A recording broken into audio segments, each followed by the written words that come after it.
하루는 어떤 청년이 목사님을 찾아왔습니다. 그리고 생뚱맞은 질문합니다. 목사님, 도대체 예수님과 마귀와의 거리는 얼마나 됩니까?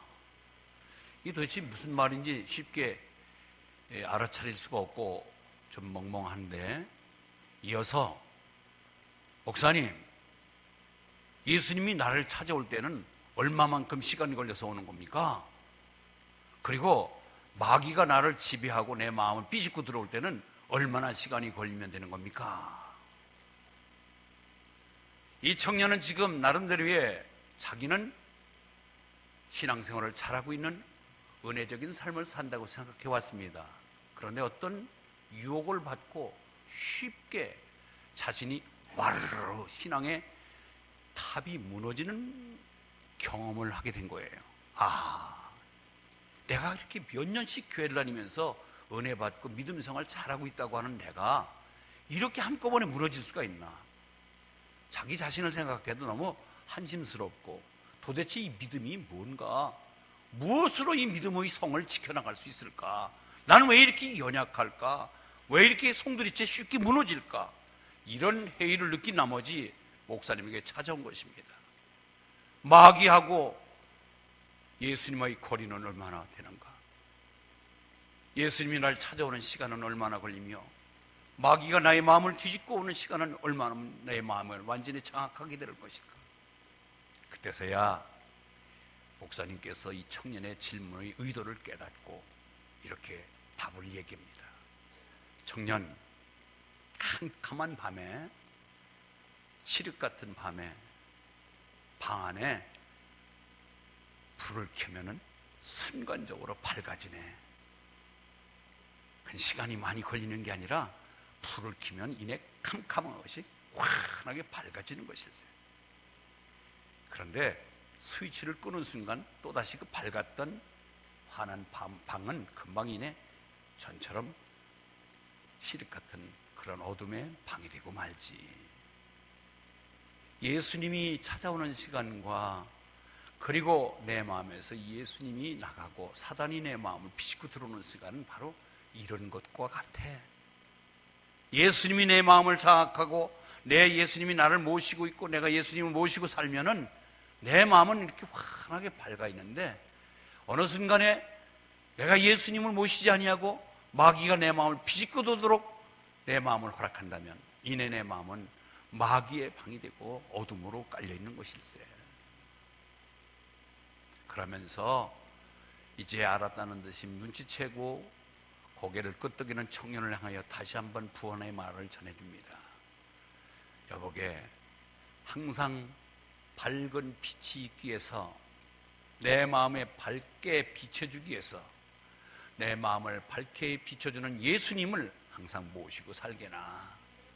그런데 그 예수님이 항상 내 마음에 좌정하여 나를 주장하기 위해서는, 예를 들어서 불이 계속 밝게 방을 비춰야 되듯이 그 불의 근원이 스위치를 켜놓는다든지 기름이 떨어지지 않도록 기름을 보충해야 불이 계속 붙어 있듯이, 예수님이 내 안에 영원히 존재하고 잔존해서 역사가 일어나도록 말씀과 기도로 거룩하여지는 것일세.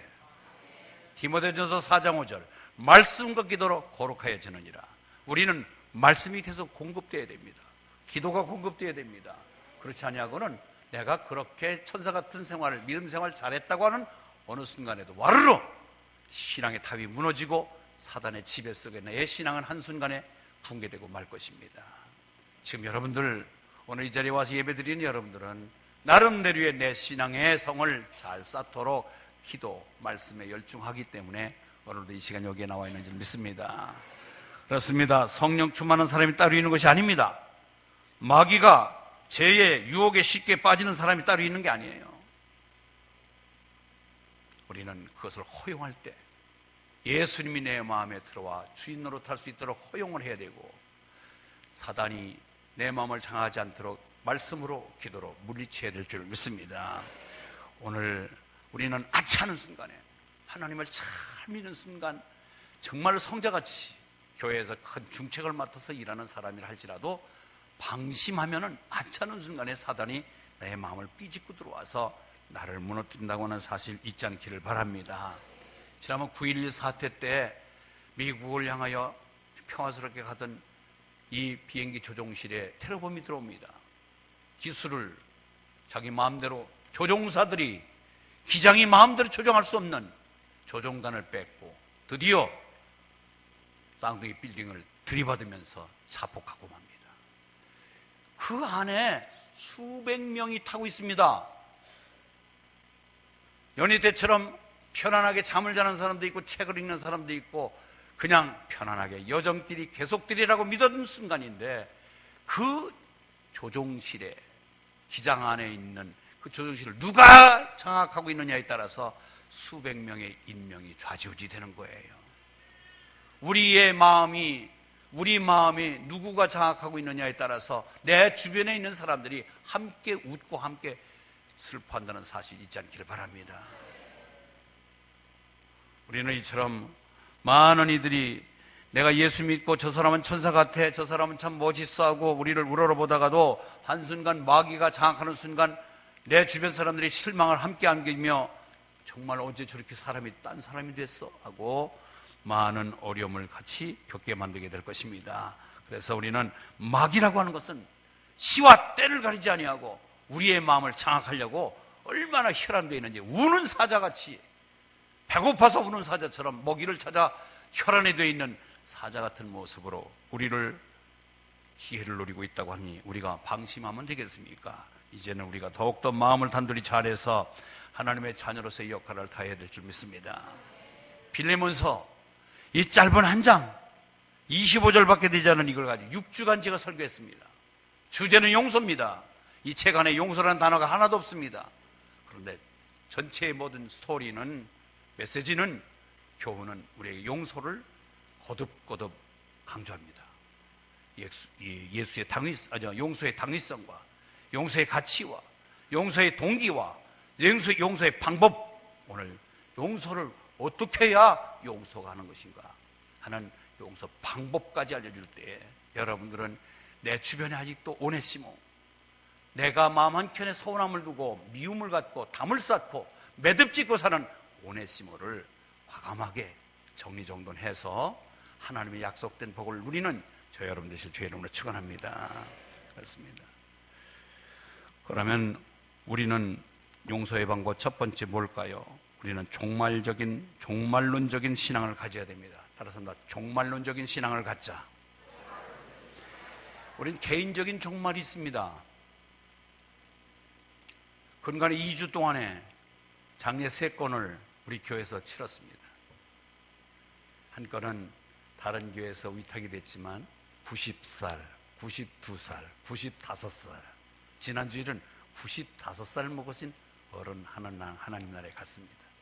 성경에는 우리의 연수가 70이요 강건하면 80이라고 그랬는데 89만 돼도 건강의 복을 타셨는데 90을 넘기신 분들이 근간에는 아주 참 수월찮게 계십니다.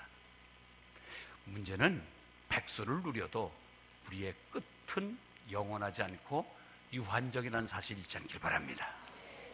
문제는 우리가 주님과의 관계를 어떻게 맺고 사느냐가 문제지, 이 세상에 영원히 존재할 수는 없다는 사실, 개인적인 종말뿐만이 아니라 역사적인 종말도 다가오고 있다는 사실을 감지하시길 바랍니다. 그걸 느끼지 못하면 우리는 착각 속에 사는 거예요. 마냥 사는 것처럼 장례식장에서 아버지 어머니 누워놓고 유산 때문에 형제들이 쌈질하고, 소장집에서 상주들을 위한다고 화투 치다가 멱살제비하고, 참 나는 그것을 보면서 저 인간이 어리석구나. 성경에는 분명히 잔치집보다 초상집 찾아가라고 얘기하는 것은 그 속에서 배움의 여러 가지 철학적인 요소를 우리가 깨닫고 돌아오는 뜻인데, 이처럼 짧은 우리의 삶, 좀 길게 살았다 하더라도 우리는 누구나 다 할 것 없이 다 하나님 앞에 가서 우리의 삶을 보고해야 됩니다. 아멘. 내가 진실로 너에게 이르노니 내 말을 듣고 나 보내신 이를 믿는 자는 영생을 얻었고, 아멘. 영생을 얻을 곡이 아니라 영생을 이미 얻었습니다. 심판에서 심판에 이르지 아니하고 사망에서 생명으로 옮겼느니라. 우리는 이미 생명줄을 타고 생명길에 올라선 사람들입니다. 그런데 우리가 이것을 끝까지 그 길을 가야 되는데 중도 탈락하면 안 되고요.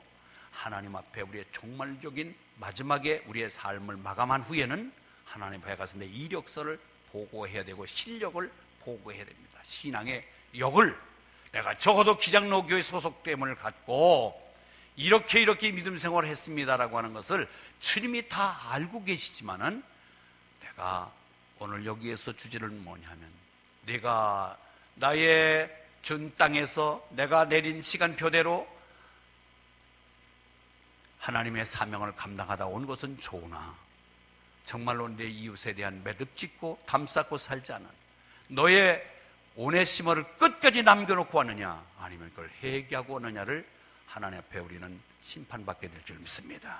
그렇기 때문에 우리는 적어도 내가 종말론적인 아무리 오래 살아도 하나님 앞에 가서 내가 이 땅에 살아가는 동안에 오네시모가 있느냐 없느냐를 우리가 점검받아야 되기 때문에 그 무엇이가 아쉬워서 담쌓고 사는 그 오네시모를 용납하지 못하고 하나님 앞에 가면 안 되겠지요. 그래서 오늘 여러분들에게 이 빌레몬서를 마감하면서 다시 한번 재차 우리의 곁에 있는 남아있는 오네시모를 과감하게 용납하고 용서하시기를 주님으로 축원합니다. 자, 오늘 22절일까요? 오늘 22절 이렇게 말합니다. 시작. 오직 너는 나를 위하여 숙소를 예비하라. 너의 기도로 내가 너희에게 나갈 수 있기를 바라노라. 자, 지금 바울이 어디에 있습니까? 자, 지금 따라와야 돼요. 지금 이 편지를 누가 누구에게 보낸 것입니까? 바울이 빌레몬에게. 어디에서 어디로 보내는 겁니까? 눈 좀 떠봐. 지금 어디에서 어디로 보내는 거예요?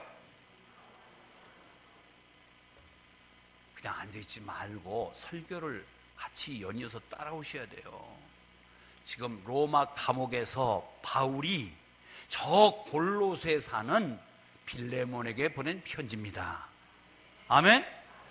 그런데 계속해서 지금까지 너는 내가 너희 집에서 돈 훔쳐갖고 나온 너의 몸종 오네시모가 나를 찾아왔는데 많이 복음을 듣고 바뀌어서 너에게 보낼 테니 옛날 종으로 부르지 말고 이제는 믿음 안에서 동역자, 형제자매로 대우해서 더 좋은 관계 속에 너하고 관계를 잘 맺고 살기를 바란다는 것을 수차 강조한 이후에 오늘 25절, 22절에서 뭐라고 얘기하냐면 내가 감옥에 지금 있는데 자네가 나 좀 위해서 기도 좀 해줬으면 좋겠어. 자네 집을 내서 골로새 교회가 세워졌는데 거기에는 너희 친족과 거기 골로새 교회 교인들에게 같이 얘기해서 나 좀 빨리 이 로마 감옥에서 나오도록 기도 좀 해줘. 그러면 내가 나가서 자네 집에 골로새 교회를 방문할 테니 내가 묵을 수 있는 방 한 칸 준비해 주게나. 할렐루야. 이걸 왜 이렇게 복잡하게, 이 바울이 대단히 언어적인 유의가 대단해요. 이 둘러서 얘기하는 것을 우리가 잘 깨달아야 돼요. 이런 화법을 배워야 돼요. 내가 너희 집에 있는 오네시모 나한테 와서 복음 받고 바뀌었는데 너한테 보낸다.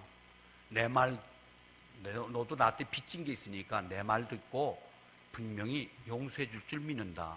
그게 앞에 부탁이었어요. 그런데 오늘 뭐냐? 더 확실하게 무언적인 확답을 받아내기 위해서 나를 위해서 기도해 주라. 내가 여기서 나가고 싶다는 것은 너무 감옥 생활이 힘들어서 여기를 탈출하고 싶어서 벗어나고 싶어서 기도하려는 게 아니라 자네들이 나를 위해서 석방을 해서 기도해 주면은 내가 자네 집에 가볼 텐데 그러면 선생님이 우리 집으로 온다? 그러면 나하고 오네시모의 관계를 확인할 텐데 내가 저분의 편지대로 정말 용서하고 형제같이 지내는 것을 보여드리면 얼마나 좋을까. 그런데 만약에 네가 그럴 수 있어? 아무리 바울 선생이 너를 용서하라고 그랬대지만 너는 막 인간성이 틀려먹었어 하고 오히려 더 악하게 마음을 갖고 그를 종으로 부리고 더 나쁘게 대한다면은 그거 나중에 바울이 와서 볼 때에 불편하잖아요, 관계가. 그러니까 바울이 내가 적어도 너희 집을 방문한다고 할 때는 앞에 부탁도 했지만 확실하게 오네시모를 용서하여 형제로 삼을 것을 믿고 너희 집을 가겠다는 얘기예요. 아멘?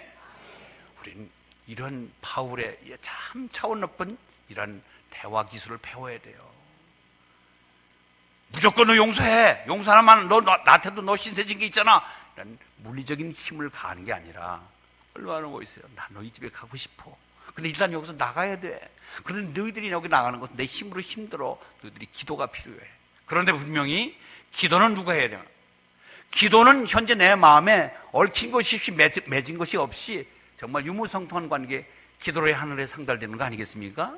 그런데 오네시모의 관계가 불편한 가운데 용서하지 아니하고 옛날보다 더 엮여있는 마음으로는 기도가 되지 않을 거잖아요. 그러니까 기도를 하달라는 얘기는 네가 먼저 그를 용납하고 용서하고 좋은 관계 속에 나를 위해서 기도하면 나는 분명히 여기서 감옥에서 나갈 수가 있겠네. 그러니 내 부탁 잘 들어서 꼬인 것 없이 매듭진 것 없이 오네시모를 잘 풀어서 내 사람으로 만들고 형제로 대하고 그 좋은 마음으로 기도한다면 나도 여기서 쉽게 나갈 수 있지 않겠나.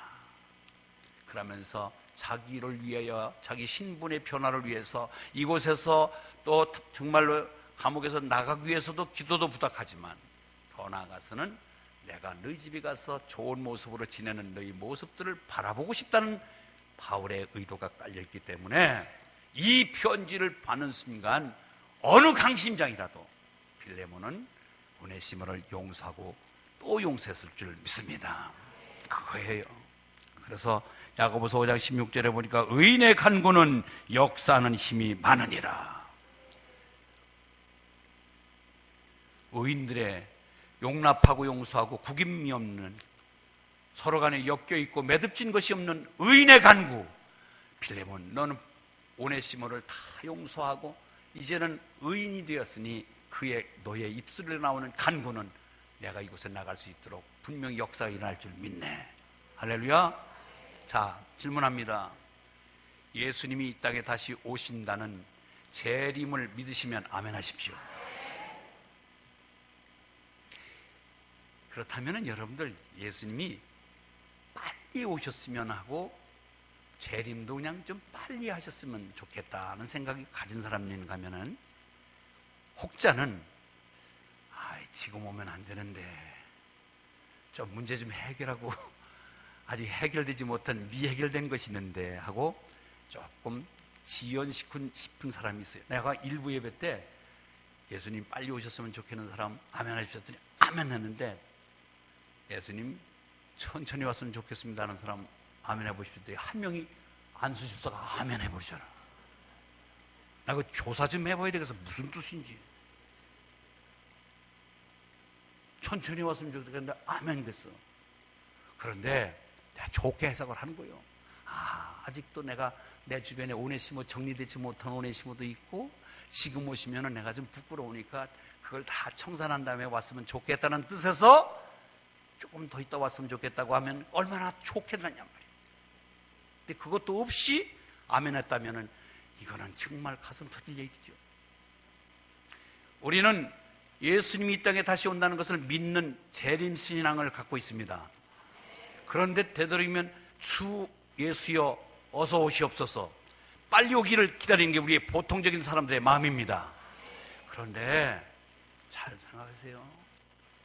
아직도 내가 내 주변에 오네시모가 없이 다 정리되고 정말 주님 앞에 부끄러움 없는 사람은 주 예수여 마라나타 하고 소리칠 수가 있으나 아직도 오네시모가 잔존되어 있는 사람은 마라나타 부르기가 부끄럽지 않을까요?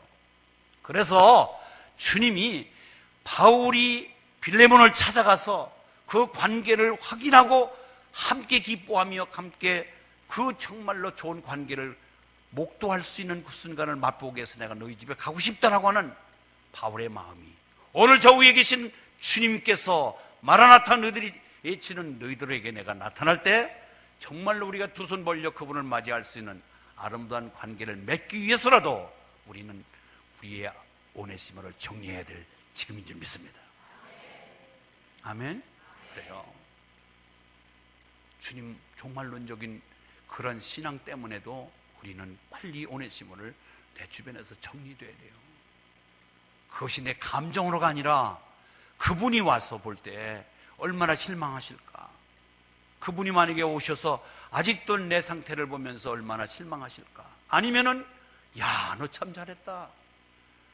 네가 한 그 용납하고 용서한 것은 내가 너무나도 기쁘구나 하고 주님 앞에 기쁨을 안겨드릴까. 그것은 여러분이 선택할 사항입니다. 자, 두 번째, 우리가 두 번째로 넘어가기 전에 한 가지 재미있는 예화 하나 드릴게요. 80살 먹은 부부가 살았는데 한 번은 할머니가 목사님을 찾아온 거예요. 목사님 찾아와서 목사님, 왜 얼굴이 안 좋으세요? 아이고, 내가 요새 사는 게 아니오 그러는 거예요. 아니, 80까지 살았는데 뭘 사는 게 아니오. 나 더 이상 못 살 테니까 우리 영감님하고 이혼하겠다는 거야. 아니, 오남매나 그저 여지까지 잘 살으셨는데 뭐 뒤늦게 무슨 이혼이요, 이혼은. 그랬더니 목사님 뭘로 사는 소리예요. 내가 얼마나 지옥 같은 데서 사는지 난 하루라도 좀 천국 같은 데서 살고 싶으니 이혼했으면 좋겠습니다 라고 얘기하는 거예요. 아니, 나는 뭐 일일이 사생활을 뒷조사 해보진 않았지만 겉으로 보기에는 참 부배가 없이 금실 좋아서 오남매 낳고 80까지 해로하는 줄 알았는데 할머니 말 들으니까 그동안 정말 얼마나 지옥 같았으면 저런 얘기를 할까 측은한 생각도 들고, 그래서 목사가 대답은 해줘야 되는데 무슨 얘기를 할까 하다가 할머니한테 이런 얘기를 했대요. 할머니, 정말 그렇게 이혼하고 싶어요? 그랬더니 정말 솔직히 거짓말 안 보태고 정말이라는 거예요. 그래서 목사님이 할머니한테 그랬대요. 할아버지가 한 달밖에 살지 못한다고, 이제 앞으로 남은 삶이 한 달밖에 안 남았다고 그래도 이혼하시겠습니까? 그랬더니 뭐 한 달밖에 없다면 참지요 뭐. 그러더래요. 한 달밖에 안 남으면 뭐 참아보지요 뭐. 한 달밖에 안 남았으면 내가 참아보지요. 그래요. 한 달밖에 안 남았다고 생각하고 참으시고 잘 대우시다가 한 달 이후에 옛날같이 지옥 같은 생활이면 그때 이혼하든지 마음대로 하세요. 그러는데 할머니가 가고 난 다음에 조금 있다 보니까 할아버지가 또 온 거야. 하자. 방금 우리 할망구 왔다 갔죠? 그러더래요. 근데 할아버지 말 들으니까 또 할아버지 말이 또 이게 가관이 아니에요. 내가 그놈의 할망구 지금까지 참고 살았는데 얼마나 바가지가 많은지 내가 정말 이혼하지 않으면 못 살겠다고. 아니, 무슨 지금 이혼이에요. 오남매 잘나고 잘 살으셨는데 했더니 무슨 소리요? 목사님 모르는 소리요. 내가 하루를 살아도 내가 천국 같은 삶을 한번 살아보겠노라고. 이거 어떻게 판배기로 할아버지 할머니 얘기가 똑같아. 그래서 목사님도 똑같은 얘기 해주신 거예요.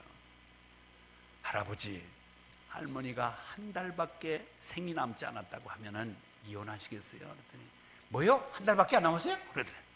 아니, 한 달밖에 안 남았다도 이혼하시겠냐고.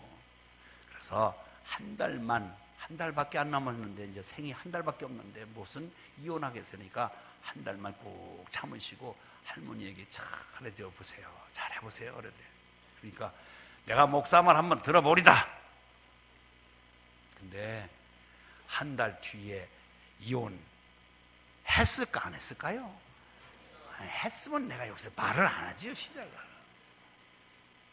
한 달간 인내하며 그동안에 내가 내 주장만 하던 것을 상대방의 의견을 따라주고 양보하고 들어주다 보니까 어느 순간에 그동안에 미안한 생각이 쓱 들더라는 거예요. 그래서 평생 알콩달콩 잘 살았다는 얘기 올시다. 우리가요, 인생이 별거 아니에요. 우리의 삶이 영원히 무궁무진한 것이 아니라 유한적인 존재라는 사실 잊지 않고 좀 더 내 뒤에 있는 아직도 내 마음을 불편하게 하는 오네시모를 정리하시고 편안하게 주님의 복을 누리시길 바랍니다. 두 번째, 우리가 용서의 방법 두 번째는 뭐냐면은 내 주변에 나를 바라보는 주변의 사람들이 많이 있다는 것을 의식하시며 사시길 바랍니다. 어떤 사람 독불장군, 나는 아무도 없다, 나 혼자 산다, 그건 아니죠. 다 더불어 사는 세상 아닙니까? 그런데 나를 바라보는 많은 사람들의 시선을 우리가 의식하며 살아야 돼요. 뭐 내가 내 인생 내가 살지? 아니에요. 만약에 지금 빌레몬이 보낸 오네시모를 용서하지 아니하고 더 악하게 부려먹고 나쁜 사람으로 더 오네시모를 못 살게 구는 그런 정말로 딴 생각을 하고 있었다면은, 자, 자기 집을 비워서 골로새 교회를 만들고 예수 믿은 후에 지금쯤 장로쯤 됐을 텐데 뭐 중직자가 되어갖고 주변 사람들이 아이고 저렇게 부자면서도 믿음이 저렇게 돈독히 들어가고 집도 내놓고 사제도 털고 헌금도 하고 모범을 보이는 저분이, 아이고 다 추앙을 받던 그분이 오네시모가 오자마자 그를 완전히 짐승처럼 부리며 학대한다면은 주변들은 아하, 저 겉다르고 속다르구나, 사람이 틀리네 하고 주변이 그 사람들이 얼마나 많은 실망을 가졌었겠어요. 그런가 하면은 편지 한 통을 보고 오네시모가 왔는데 전에는 얘야 쟤야 하고 막 반말하고 부리던 사람이 어이 자네 하면서 아주 선대하고 형제여 하면서 같은 교우로서 그렇게 살갑게 대해주는 걸 보면, 아, 우리 주인이 정말로 주 안에서 예수 만나가지고 저런 원수같이 돈 갖고 도망간 저런 노예도 사람 대접해주며 다르구나, 정말로 저 인격 대단하구나 하고 주변 사람들이 더 감동받고 추앙하는 인물이 됐을 거예요. 아멘? 우리는 나라고 하는 존재, 나 하나가 내 주변 사람들과 불편한 관계를 맺으면, 아, 저 왜 저러지? 저 사람이 적어도 교회 내가 교패달 붙이고 사는 사람인 줄 아는데 왜 저렇게 서로 등지고 살까? 아, 다르구나. 우리하고 틀리구나. 저 사람들 교회 다니는 저분들이 우리하고는 다르구나. 우리는 도저히 용납 못하는데 저분들은 뭐가 다를까? 왜 저렇게 마음이 후덕할까? 변화되는 모습을 바라볼 것입니다. 자, 오늘 23절, 24절 읽습니다. 23절, 24절. 시작.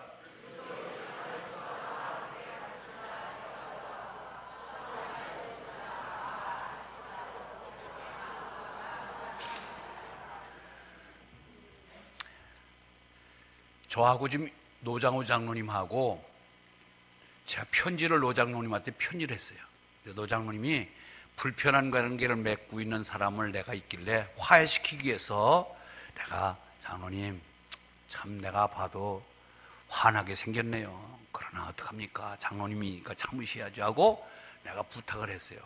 그런데 가만히 보니까 나 혼자 부탁하면은 저분이 움직이기가 힘들 것 같아. 그래서 다른 노장로님을 잘 알고 서로 잘 아는 5명을 내가 데려간 거예요. 데려가서 이분들이 장로님이 용납하고 용서하면은 다 같이 제 마음이고 제 마음같이 기뻐할 사람들이요 하고 6명이 가면은 훨씬 마음의 움직이기가 편하겠지요. 그걸 노린 거예요. 그래서 오늘 5명의 이름을 댄 겁니다. 에바브라, 마가, 아리스타고, 데마, 누가도 함께 문안한다. 이 5명도 자네가 오네시모의 빨래 관계를 용납해서 좋은 관계를 맺기를 함께 기대하고 있어. 그 얘기입니다. 그러니까 주빗주빗하고 못할 시간이 없잖아요. 다른 사람들이 다 시선이 아하, 나하고 오네시모의 관계를 지금 어떻게 처리하는가를 바라보고 있다니까 빨리 더 용단을 내리고 쉽게 오네시모를 받아주지 않겠느냐 이 말이에요. 그러니 여러분, 우리가 혼자 신앙생활 한다는 게 얼마나 어려워요. 주변에 좋은 이웃이 있다는 건 내가 죄 지을 것도 짓지 아니하고 죄 졌을 때도 쉽게 이겨나갈 수 있고 어려움도 헤쳐나갈 수 있는 내 이웃이 있다는 것이 대단히 좋은 아버지 참 큰 자산인 줄 믿으시기 바랍니다. 그럼 오늘 바울은 그걸 노린 거예요. 적어도 나 혼자보다도 자네를 바라보는 시선이 많네. 자네가 아는 이 5명 자네도 잘 알고 있지 않은가? 여러분, 우리도 마찬가지예요.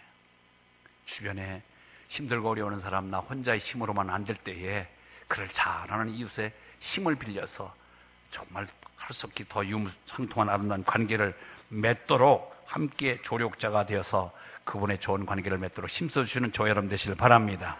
그래요. 미국에서 있었던 이야기지만 우리나라에도 지금 기독 실업위원회가 있습니다. 실업을 하시는 분, 실업인들이 구성이 되어서 같이 거래처에 있는 불신의 실업인들을 자주 만나니까 복음을 전해서 이 실업을 통해서 복음을 전하자 해서 기독 실업인회가 있어요. 아주 참 좋은 단체예요. 저도 그 기독 실업인 한 실업을 맡아서 한 3년간 그들을 성경 공부를 시키고 그런 적이 있었는데, 이 기독 실업인에서 활동을 열심히 하고 복음을 열심히 전하던 분이 돌아가셨어요. 근데 이분이 평상시에 A, B, C, D 많은 사람 회장, 사장을 전도하기 위해서 부단히 접선하고 복음을 지지했는데 많은 사람이 예수를 믿기도 했지만 아직도 전도하지 못한 분이 남아있어요. 그래서 그분들을 남겨놓고 죽기 뭐해서 유서를 쓴 거예요. 마지막 내가 죽으면서까지라도 저분에게 예수를 전해야 되겠구나 하고 유서를 써놓은 거예요. 만약에 내가 저분보다 먼저 죽으면은 이 편지를 읽어달라고 친한 친구에게 부탁을 했어요. 내가 유서 한 통을 써서 자네를 줄 테니까 자네가 일제 개봉하지 말고 그냥 가지고 있다가 내가 장례식을 치르는 장례식장에서 이 편지를 장례 집례하는 목사님에게 양해를 구하고 이 편지를 읽어주게나. 2명 내가 주의 줍니다. 그러니까 이 편지를 받은 유서를 받은 친구가 야, 저 사람 뭐 죽음의 날을 갖다 어떻게 알고 저럴까 하고 기분 나쁘지만 어떻든 간에 편지를 받아놨는데 몇 년 뒤에 이 기독 실업인 정말 복음 열심히 전하던 그런 좋은 친구가 먼저 세상을 떠났어요. 장례식이 벌어집니다. 그때 친구의 부탁대로 유서를 꺼집어서 그 현장에서 읽는 거예요. 장례 집례하는 목사님의 양해를 구해서 편지를 읽는 거예요. 지금은 나의 장례식이 거행되는 시간입니다. 하지만 나는 나의 마지막 가는 이 시간에 내 친한 친구들을 위한 부탁의 시간으로 쓰고자 합니다. 그러면서 존, 자네도 지금 내 관을 바라보는 사람들 가운데 있겠지? 친구요, 우리가 함께 골프를 칠 때마다 나는 자네가 복음을 받아들일 것을 얼마나 간절히 권면했던가. 하지만 그대는 그것을 받아들이지 않았다네. 내가 이 시간 마지막으로 자네에게 간곡히 부탁하네. 더 이상 고집 피우지 말고 이제는 마음은 열고 받아들이게나 자네를 사랑하는 마음으로 부탁하는 걸세. 조지, 그대는 지금도 내가 전하는 예수 그리스도를 거부하는가? 그분은 그대를 위하여 죽으셨고 지금도 그분은 그대에게 영생을 주시기를 원하신다네. 에드워드, 그리고 피터, 이제는 그만두 싸우게나 화해하게나. 인생은 이처럼 유한하지 않은가?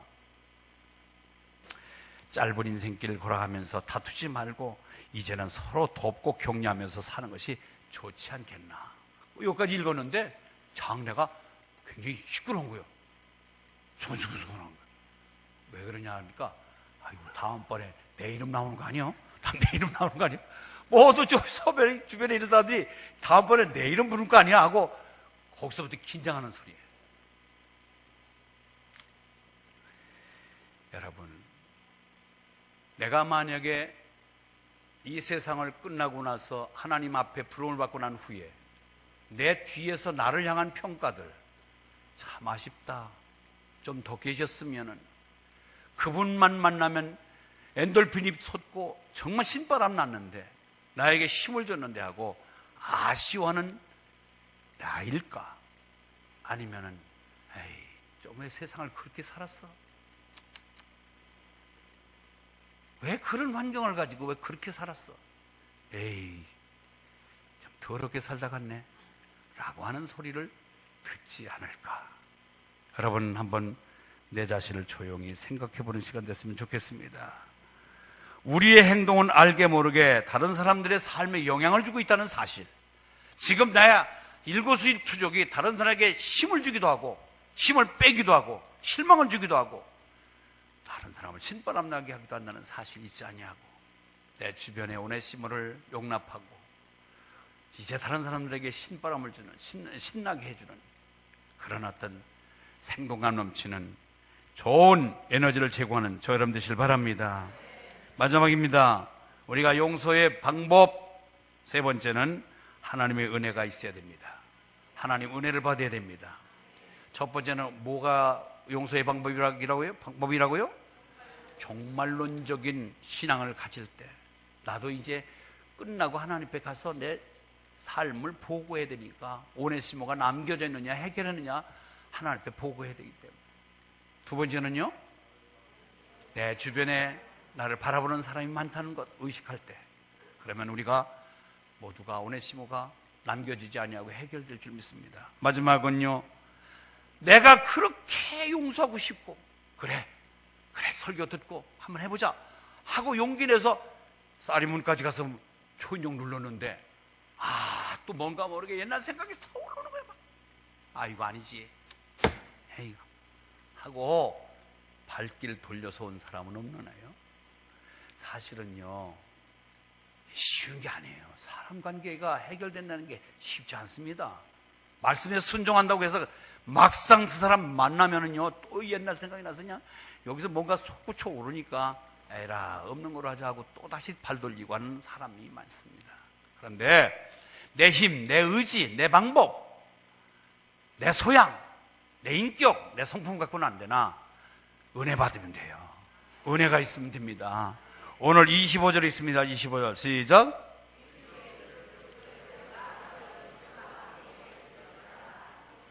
우리 주 예수 그리스도의 은혜가 너의 심령과 함께 있을지어다. 필레몬, 너 혹시 너도 내 편지 받고 그래 선생님 부탁인데 하고 마음 먹고 용서하려다가 오네시모 보는 순간에 피가 거꾸로 오를 수도 있다. 그러나 너에게 준 하나님의 은혜, 그 은혜를 떠올려서 은혜가 크면 너는 얼마든지 가능할 수가 있었다. 그러면서 은혜를 빌어주는 것입니다. 사랑하는 성도 여러분, 은혜가 있으면 모두가 가능한 줄 믿습니다. 은혜만이 오네시모를 용서할 수 있는 능력이 생기기 때문에 그렇습니다. 우리 모두가 복수하고 싶고 세상 방법으로는 법으로 하고 싶은 거예요. 법으로. 세상 방법은 법이 가깝습니다. 그러나 은혜가 되면은 은혜는 모든 것을 덮어줄 수가 있습니다. 사랑은 모든 허물을 덮느니라. 그래서 사랑이 생기고 은혜가 넘치면은 그가 내가 불가능한 일도 가능케 하실 줄 믿습니다. 성 프란시스라고 하는 분이 계십니다. 그분을 늘 추종하며 따르던 한 인맥을 가진 사람이 어느 날 천국을 가게 됩니다. 환상주에 천국을 갔는데 천국 가니까 참 의자와 거기에 이 천국에 올라와서 상 받을 사람들이 자리가 쭉 있는데 한 의자를 보니까 높고 넓고 아주 더 아름답게 장식된 의자가 있어요. 특별한 의자가. 그래서 천사님, 이 의자는 누가 앉을 의자입니까? 그랬더니 성 프란시스가 그 겸손하고 겸손했던 성 프란시스의 의자라는 거예요. 아니 자기가 늘 모시고 자기가 존경했던 대상인데도 차별성 있는 의자를 보는 거네 은근히 희샘이 들더래요. 꿈이 있겠습니다. 그래서 성 프란시스에게 질문을 했어요. 성 프란시스, 당신은 당신을 누구라고 생각합니까? 어떤 사람이라고 스스로 진단할 수 있습니까? 그랬더니 나는 정말로 세상에서 악한 사람이죠. 그 말에 아니 다른 사람들이 존경하고 성자라고 취급하고 그리고 높임을 받는 분이 왜 그런 말 합니까? 나쁜 사람은 살인자도 있고 강도도 있고 오만 사람도 있는데 그런 사람들이 악한 사람이지 당신은 악한 사람이 아닌데 어떻게 입에서 그런 말을 할 수 있습니까? 몰라서 그래요, 당신이. 그런데 이 이야기를 들으면서 옆에 있는 사람이 은근히 화가 나는 거예요. 아, 이 사람도 겸손을 가장한 위선을 떠는구나. 그냥 있는 그대로 예, 저는 조금 노력할 뿐입니다라고 얘기를 해주든지 뭐 이렇게 해야 되는데, 자기가 뭐 더 나쁘니 악한 사람이니 다른 사람보다 더 나은 게 없느니 그러면서 너무 지나친 겸손이 오히려 자기 듣기에 거북스러운 거예요. 그런데 이어서 뭐라고 이 성프란시스가 얘기하는지 아세요? 만약에 하나님께서 내게 베푼 은혜를 당신이나 다른 사람이 받았더라면 나보다도 더 훌륭한 성자로 살아갈 수가 있을 것입니다. 나는 특별한 은혜로, 하나님 은혜로 여기까지 왔지, 나는 본래 제가 좋은 사람이 아닙니다. 그런 얘기를 하면서 듣고서 나니까 이해가 되더라는 거예요. 하나님의 은혜가 있으면 누구나 다 저와 같이 훌륭한 인격적인 아름다운 열매를 맺을 수 있구나 하고 저분의 신앙을 더욱더 가치 있게 느껴지더라는 것이죠.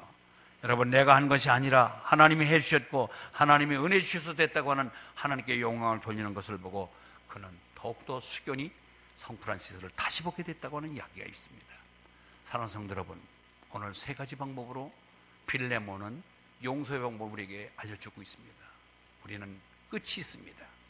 영원히 이 땅에 사는 게 아니라 하나님이 내 주변 정리를 하고 하나님의 약속대로 살아가고 있는지를 하나님 앞에 가서 보고해야 될 것입니다. 우리를 바라보는 주변에 많은 시선들이 있습니다. 그분들에게 용기를 주고 실망을 주지 아니하고 그분에게도 또 격려와 희망과 소망을 주기 위해서라도 우리는 내 주변에 있는 오네시모를 정리해야 됩니다. 더불어 나 혼자 힘으로는, 내 자력으로는 부족하니 하나님의 은혜를 구해서 하나님의 은혜로 더욱더 유무상통한 좋은 대인관계에 맺어 하나님의 상급을 누리며 사는 저 여러분 되실 주의 이름으로 축원합니다. 하나님 아버지 감사합니다. 오늘 6회에 걸쳐서 빌레몬서를 묵상하며 용서의 가치와 용서의 동기와 용서의 방법을 말씀을 드렸습니다. 아버지 하나님, 우리 속에 남겨져 있는 오네시모가 없도록 철저히 용납하고 용서하여 하나님의 약속된 복을 누리게 하여 주시옵소서. 예수님의 이름으로 기도합나이다. 아멘.